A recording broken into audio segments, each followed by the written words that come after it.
भारत मुगलों का गुलाम क्यों बना? सबसे पहले एक बात साफ कर लें। भारत पूरी तरह गुलाम नहीं बना था। मुगल शासक भारत में ही बस गए थे और यहीं शासन करते थे, जैसे अकबर, औरंगजेब। अब असली कारण समझते हैं। एक राजनीतिक एकता की कमी। भारत छोटे छोटे राज्यों में बटा हुआ था। राजपूत, मराठा, जाट, बंगाल, दक्षिण के राज्य सब अलग अलग लड़ते थे। एक यूनाइटेड नेशनल आर्मी नहीं थी। इसका फायदा बाहरी आक्रमणकारियों ने उठाया। दो आपसी संघर्ष और विश्वासघात। कई बार भारतीय राजा खुद ही दूसरे राजाओं के खिलाफ मुगलों या आक्रमणकारियों से हाथ मिला लेते थे। उदाहरण, कुछ राजपूतों ने मुगलों के साथ मिलकर सत्ता हासिल की। इससे बाहरी ताकतों को मजबूत होने का मौका मिला। तीन सैन्य तकनीक में अंतर। मुगलों के पास तोपें, आर्टिलरी, बारूद, आधुनिक युद्ध तकनीक थी। भारतीय सेनाएं कई बार पारंपरिक हथियारों पर निर्भर थीं।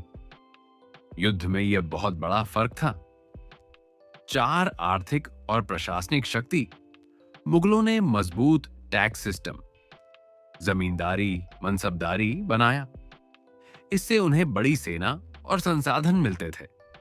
पांच, स्थानीय विद्रोह तो हुए, लेकिन बिखरे हुए तुमने जिस घटना का जिक्र किया है वो जुड़ी है। गोकुला जाट और जाट विद्रोह।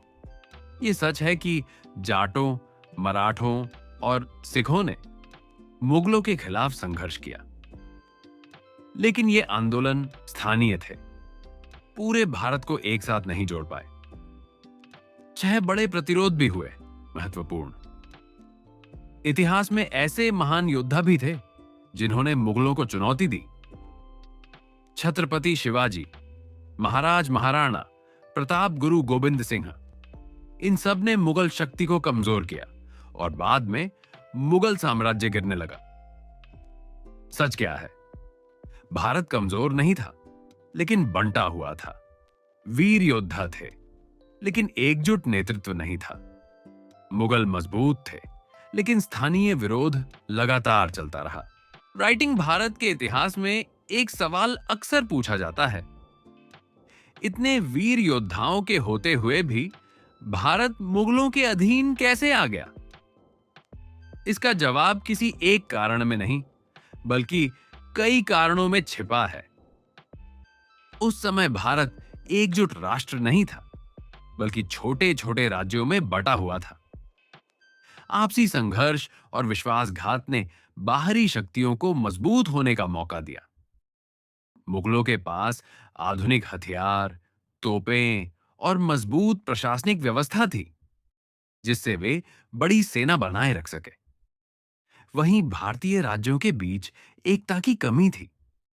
हालांकि इसका यह मतलब नहीं कि भारत ने विरोध नहीं किया।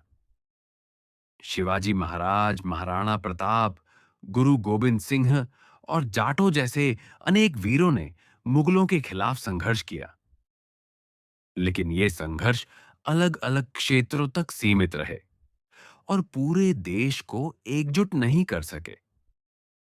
यही कारण था कि मुगल सत्ता लंबे समय तक भारत में बनी रही।